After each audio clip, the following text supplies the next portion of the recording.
724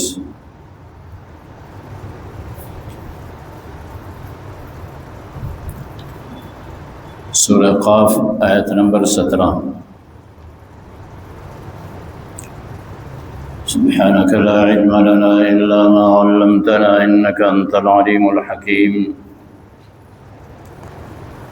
أعوذ بالله من الشيطان الرجيم بسم الله الرحمن الرحيم إذ يتلقى المتلقيان عن اليمين وعن الشمال قعيد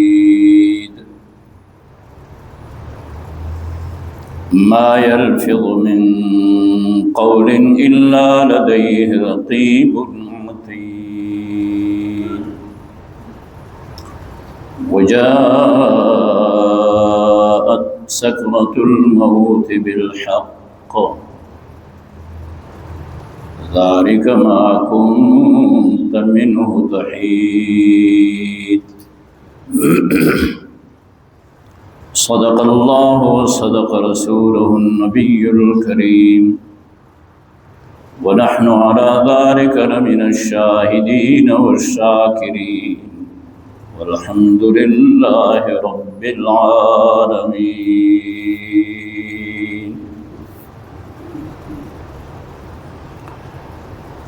گزرے ہوئی آیتوں میں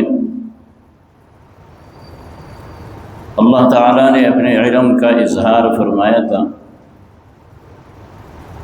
بیان تھا اللہ کی قدرت اور اللہ کے علم کا۔ منکرین قیامت وہ اپنے علم کو اللہ رب العزت کے علم پہ قیاس کرتے ہوئے یہ کہہ رہے تھے کہ مرنے کے بعد جب ہم مریں گے، قبروں میں جائیں گے، مٹی مٹی ہو جائیں گے،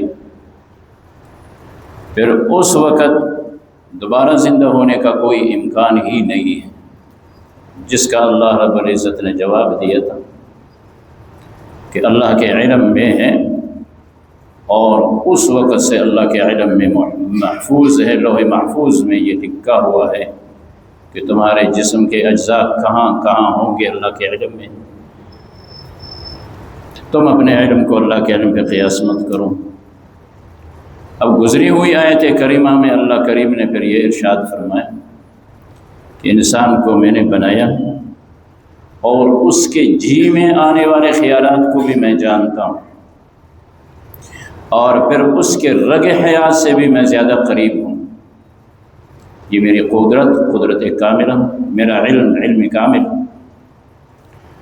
اب اس کے علاوہ اللہ کی قدرت وہ کاملہ ہے، علم وہ کامل ہے۔ اس کے علاوہ اب اللہ تعالیٰ انسانوں کے لیے اتمام حجت کے طور پہ، ثبوت کے طور پہ بھی اس کا اہتمام کر چکے ہیں، تاکہ اللہ کے بندے اللہ کے سامنے جب آئیں تو ان کے مزاج کے مطابق، اللہ کے علم میں تو ہے، ان کے مزاج کے مطابق بھی ان کے سامنے وہ ثبوت ہو۔ چنانچہ یہی ارشاد فرمایا جا رہا ہے تلاوت شدہ آیتوں میں، اذ یتلقی المتلقیان، جب لے لیتے ہیں دو لینے والے دائیں اور بائیں بیٹھے ہوئے۔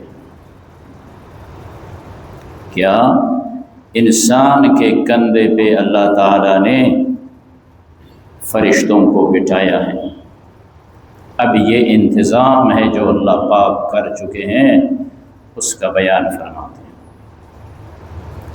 دائیں کندھے پہ ایک فرشتہ، بائیں کندھے پہ دوسرا۔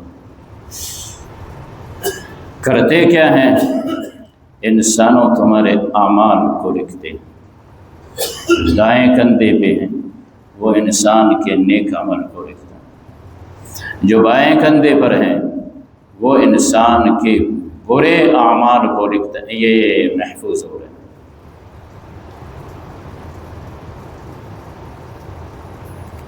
دونوں اخذ کرنے والے فرشتے جو انسان کے اعمال کو لے لیتے ہیں، دائیں کندھے پر بھی ہیں، بائیں کندھے پر ہیں، اور ترتیب ان کا یہ ہے کہ دوسری آیت میں کہا جاتا ہے ما یلفظ من قول، کوئی بھی قول وہ نکالتا نہیں ہے، کوئی بھی بات وہ کرتا نہیں ہے مگر اس کو لینے کے لیے فرشتے منتظر ہیں کہ بولے اور اس کو تحریر میں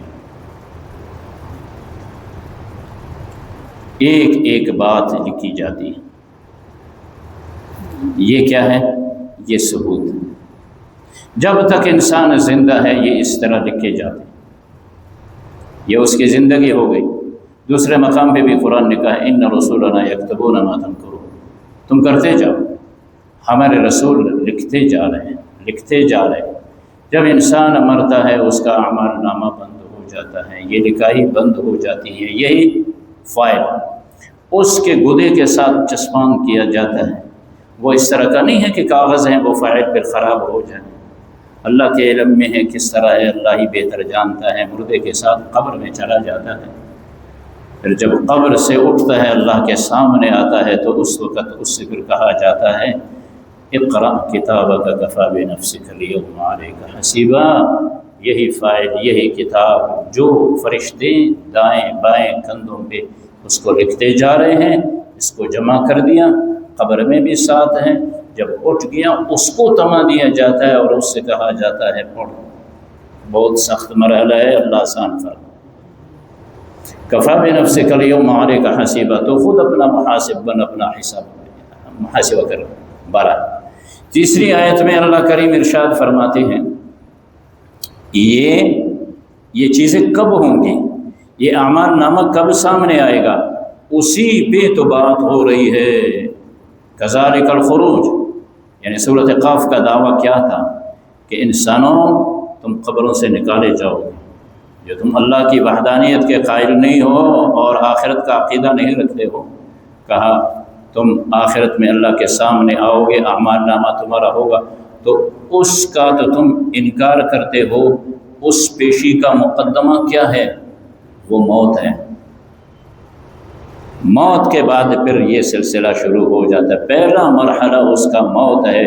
آخرت کے منکروں، موت کو تو مانتے ہو، کون سا طبقہ ہے، کون سی جماعت ہے، کون سا مذہب ہے جو انکار کرے کہ موت نہیں، سب مانتے ہیں۔ تو کہا وہ مراحل جو آتے ہیں، وہ آخرت، وہ جو تمہیں بتایا جا رہا ہے، وہ جو عقیدہ تمہیں دیا جا رہا ہے، اس کا مقدمہ کیا ہے؟ موت ہے۔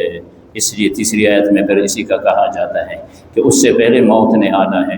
جاءت سکرۃ الموت بالحق، آ گیا موت حق کے ساتھ، موت کی غشی آ گئی، موت کی بے ہوشی آ گئی۔ بہت سخت مرحلہ ہے، اللہ کریم سب پہ آسان فرمائے۔ اس وقت کہا جائے گا ذالک ما کنت منہ تحید، یہ ہے وہ جس سے تو بھٹکتا تھا، جس سے تو اپنے آپ کو چھپاتا تھا۔ کون ہے؟ جو موت کے لیے تیار ہے۔ بہت مشکل مرحلہ ہے، ہر ایک موت سے بھاگتا ہے، باقی کافر جو اس کا ایمان نہیں ہے، وہ تو کسی بھی صورت موت کے لیے تیار نہیں۔ دوسرے مقام پہ جناب رسول اللہ صلی اللہ علیہ وسلم سے کہا جاتا ہے کہ آپ یہود کو چیلنج کریں۔ ہاں، کیا چیلنج دیں ان کو؟ یا ایھا الذین ہادوا ان زعمتم انکم اولیاء للہ من دون الناس فتمنوا الموت ان کنتم صادقین، اگر اپنی حقانیت پہ قائم ہو اور کہتے ہو ہم برحق موت کی تمنا کرو، ولن یتمنوا ابدا بما قدمت ایدیہم، قطعاً موت کی تمنا نہیں کریں۔ کیوں؟ وہ جانتے ہیں۔ اللہ پاک آسان فرمائے۔ ترجمہ سماعت فرمائے۔ چنانچہ ارشاد خداوندی ہے اعوذ باللہ من الشیطان الرجیم، بسم اللہ الرحمن الرحیم، اذ یتلقی المتلقیان، جب لے لیتے ہیں دو لینے والے، جب اخذ کرتے ہیں دو اخذ کرنے والے، عن الیمین،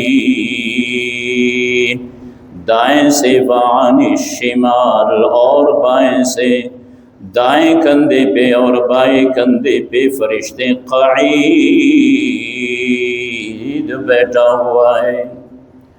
ما یلفظ من قول، نکالتا نہیں ہے کوئی بھی قول، تلفظ نہیں کرتا، ادا نہیں کرتا، الا لدیہ، مگر اس کے قریب، رقیب عتید، نگہبان منتظر ہے۔ جو ہی زبان سے لفظ نکلتا ہے وہ اس کو ضبط تحریر میں لاتا ہے۔ یہ تو آخرت میں سامنے آئے گا، لیکن اس کے لیے تمہید کیا ہے؟ یہ واقعہ پھر کہاں سے شروع ہوگا؟ جو تمہارے اعمال و افعال، اعمال نامہ سامنے آئے گا، فرمایا اس کے لیے تو موت ہے، موت کے بعد یہ ہوگا۔ وَجَاءَتْ سَكْرَةُ الْمَوْتِ بِالْحَقِّ، اور آ گئی بے ہوشی موت کی سچائی کے ساتھ، موت برحق ہے۔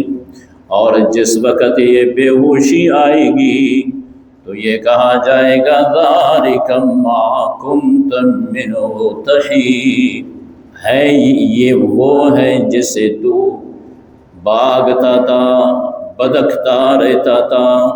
اللہم وفقنا لما